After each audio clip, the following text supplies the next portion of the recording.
안녕하십니까. 2024년 3월 22일 금요일 오전 김경국TV 시작하겠습니다. 오늘은 서해 수호의 날입니다. 참수리 3호 7정의 격침으로 해군 장병 6명이 전사한 제2연평해전, 그리고 해군 장병 47명이 순국한 천안함 폭침, 해병대 장병 2명이 전사한 연평도 포격 등 북한의 도발에 맞서 싸운 호국 영웅들의 숭고한 뜻과 넋을 기리는 날입니다. 그런데 올해도 어김없이 민주당으로부터는 외면당했습니다. 이재명 대표는 최근 가는 곳마다 순직한 해병대 고 최수건 상병을 소환시켜서 정치적 이득을 챙기고 있습니다. 그런데 북한과의 교전으로 목숨을 잃은 호국 영령들은 끝까지 외면하는 이중성을 보이고 있습니다. 하기야 천안함 음모론자들에게 대거 공천장을 내준 이재명 대표가 서해 수호의 날 행사에 참석하는 것을 호국 영령들도 그리고 유가족들도 원하지 않을 것입니다. 과거 박근혜 정부는 2016년부터 매년 3월 넷째 금요일을 서해 수호의 날로 제정했습니다. 그래서 올해로 9번째를 맞이합니다. 이들이야말로 진정한 애국자고 대한민국의 내일이 있게 하는 호국 영웅들입니다.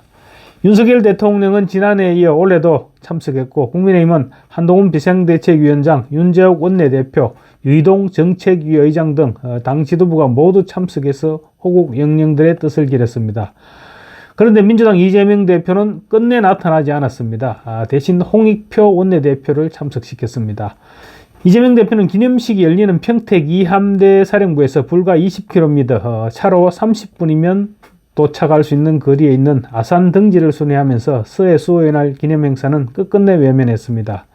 문재인 전 대통령을 비롯해서 과거 이해찬 대표도 그랬고 민주당 관계자들이 사실 서해 수호의 날을 외면한 것은 이번이 처음이 아닙니다. 종종 있어왔던 일입니다. 그래서 천안함 폭침 등에 대한 민주당 공천자들의 발언을 한번 모아보았습니다. 이번 민주당 공천에서는 천안함 음모론자는 물론이고 천안함 폭침 후 약 8개월 만에 벌어진 연평도 포격 도발로 천안함 음모론을 더 이상 제기할 수 없게 됐다면서 아쉬워한 후보까지 대거 공천을 받았습니다. 먼저 이재명 대표는 2014년 11월 트위터에 천안함은 잠수함과 충돌, 연구 논문 나와 이런 제목의 기사를 공유했습니다. 해당 기사는 당시 김황수 경성대 명예교수 등이 천안함이 잠수함과 충돌해서 침몰했을 가능성이 높다는 주장을 한 내용입니다. 불과 얼마 전 민관 합동조사단이 천안함 침몰 원인을 북한 의뢰에 의한 외부 수중 폭발로 결론을 지었지만 이에 의문을 제기한 것인데 이 대표가 공감을 표시했던 것입니다. 이 대표는 지난해에는 또 천안함 자폭스를 주장했던 이래경 다른백년 이사장을 혁신위원장에 임명했다가 논란을 일으키기도 했었죠. 인천 부평을에 공천장을 받은 박선원 전 국가정보원 1차장은 2010년 천안함 침몰 원인과 관련해서 아군의 육상 조정 기뢰에 의한 원거리 수중 폭발 가능성을 제기했었습니다. 박 후보는 익명의 미국 정부 관계자의 말이라면서 이명박 정부는 의뢰 피습이라는 결론을 내려놓고 거기에 맞는 물증을 찾고 있다고 주장했습니다. 그 익명의 미국 정부 관계자는 아직까지 누구인지 밝히지 않고 있습니다.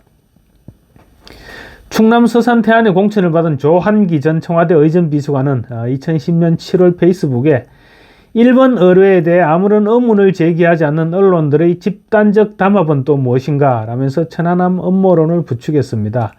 당시 파란색 매직으로 일본이라선 의뢰 추진 동력 장치는 북한이 천안함을 공격했다는 결정적 증거로 인정됐는데 이 부분에 대한 음모론을 제기한 것이죠. 조 후보는 또 이듬해인 2011년에는 김정일 위원장의 사망에 애도를 표하며 정부 차원의 조문단을 파견해야 된다는 극단적 주장을 하기도 했습니다. 인천 부평갑에 공천을 받은 노종면 전 YTN 기자는 과거 천안함 폭침이라고 쓰는 모든 언론은 가짜라고 주장한 바 있습니다. 또 2010년 11월 연평도 포격 사건으로 북한에 대한 정치적 비난이 쏟아지면서 천안함 사건에 대한 합리적 의문이 무색해졌다 이렇게 주장하기도 했습니다. 합리적인 의문이 무색해졌다는 말은 약 8개월 전에 발생했던 천안함 폭침과 관련한 음모론을 더 이상 제기하지 못하게 됐다는 말입니다. 경기도 화성병에 출마하는 권칠성 수석 부대변인은 지난해 최원일 전 천안함장을 향해서 무슨 낯짝 부하들 다 죽이고 어이가 없다 이런 발언으로 물의를 빚었습니다. 권칠성 수석 대변인은 무려 문재인 정권 내에서 장관까지 지냈던 인물입니다. 서울 동대문을에 출마한 장경태 최고위원은 권수석 대변인의 발언을 두둔하면서 군인이라면 경계에 실패하거나 침략당한 부분에 대한 책임감도 결국 있다라고 말했습니다. 민주당의 비례위성정당인 더불어민주연합에 참여하고 있는 진보당의 윤희숙 대표는 과거 2015년 페이스북에 자막뉴스를 보고 들었던 첫 번째 느낌은 폭침은 무슨이라며 최근에도 천안함 침몰 관련 정부 주장에 반대하는 기사들이 터져나오는데 이 정권은 참 우직하게도 계속 폭침을 주장한다 이렇게 적었습니다. 이외에도 윤 대표는 내란선동, 국가보안법 위반 등의 혐의로 2015년 징역 9년과 자격정지 7년을 선고받았던 이석기 전 통합진보당 의원의 사면 복권대회에도 참가한 적이 있습니다.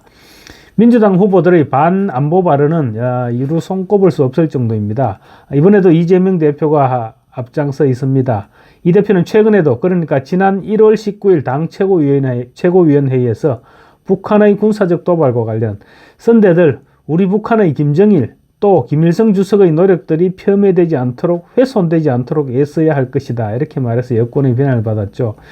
경기시 영갑에서 재선을 노리는 문정복 의원은 2020년 페이스북에 탈북민 출신 태영호 국민의힘 의원을 겨냥해서 변절자의 발악, 문재인 대통령을 조선 선조에 비교하고 공직자들을 비하하는 발언은 북에서 대접받고 살다가 도피한 사람이 할 소리는 아니다 이렇게 직격을 했었습니다. 서울 구로을에 단수 공천된 친문계 윤건영 의원은 또 이런 토론에서 이런 말을 했습니다. 남북관계와 관련한 아쉬운 장면으로 탈북민 출신 국회의원의 탄생을 꼽았습니다. 이 태 의원과 지성호 국민의힘 의원 이런 사람들 겨냥한 발언입니다. 민주당 주도로 만든 야권 비례위성정당 더불어민주연합에 배정받은 비례대표 후보들의 반안보 발언도 지금 도마에 오르고 있습니다. 더불어민주연합에는 헌법재판소로부터 위성정당 판정을 받고 해산된 통합진보당 후신인 진보당 인사 3명이 비례 5번, 11번, 15번에 배치되어 있습니다. 조국 혁신당이 지금 약진하면서 지금은 가능성이 조금 희박해졌지만 이 비례 명단을 순번을 정할 때까지만 해도 15번은 당선 안정권이었습니다. 비례 5번 정혜경 전 진보당 경남도당 부위원장은 남쪽 땅에 미군 전쟁 기지가 아닌 곳이 없다. 이렇게 하면서 미군 사격장 폐쇄 운동을 해왔습니다. 비례 5번은 확실한 당선 안정권이죠. 비례 11번인 전종덕 전 민노총 사무총장은 통진당 출신으로 내란선동죄로 구속 수감 중이던 이석기 전 의원 사면 운동을 주동한 바 있습니다. 비례 15번 손솔 전 진보당 수석대변인은 통진당의 후신인 민중연합당 공동대표를 맡기도 했습니다. 그는 2016년 사드 배치 반대 시위를 주도했고 2019년에는 한국대학생진보연합의 미대사관저 시위를 정의로운 투쟁이라고 평가했습니다. 비례 18번인 김준환 전 국가정보원 차장은 탈북 어민 강제 북송 사건 당시 서훈정 국정원장의 지시로 북송 방침에 맞춰 보고서 수정을 지시한 인물입니다. 이 사건은 2019년 11월 동료 선원 16명을 살해한 것으로 지목된 탈북 어민 2명이 귀순 의사를 밝혔음에도 강제 북송된 사건이죠. 비례 20번 김영훈 전 민노총 위원장이 재임 시 민노총 통일위원회가 발간한 통일교과서에는 북한 3대 세습과 핵개발을 옹호하는 내용이 담겨서 논란이 됐었습니다. 또 북한의 핵개발에 대해서는 한반도 비핵화를 위한 선택이라는 취지로 주장하기도 했습니다. 형편이 이 정도이다 보니 이 대표가 서해 수호의 날 행사에 참석하지 못하는 것은 당연해 보입니다. 참석했다가는 호국 영령들의 불호령이 떨어질까 두려웠을 수도 있을 것입니다. 그런데 이재명은 가는 곳마다 지금 최상병을 소환시켜서 정치적으로 활용하고 있습니다. 이 대표는 어제 광주 전남대 후문광장에서도 대통령은 억울한 병사의 죽음을 위로해야 마땅하다. 이런 나라 같지 않은 나라에서 어느 부모가 내 자식을 마음 편히 군대에 보낼 수 있겠느냐고 성토했습니다. 정작 필요한 기념식에는 참석하지 않으면서 정치적인 장사만 하려는 이재명, 정말로 가정스럽기 짝이 없습니다. 이 대표는 본인을 포함해서 안보를 두고 막말을 일삼는 이런 후보들에게 지금 폭탄과 같은 공천장을 쥐어주고 또 내란 음모를 옹호하는 정당의 국회 진출의 길을 터주고도 그러고도 국민에게 표를 달라고 지금 호소하고 있는 것입니다. 이번 총선을 통해서 반드시 심판해야 합니다.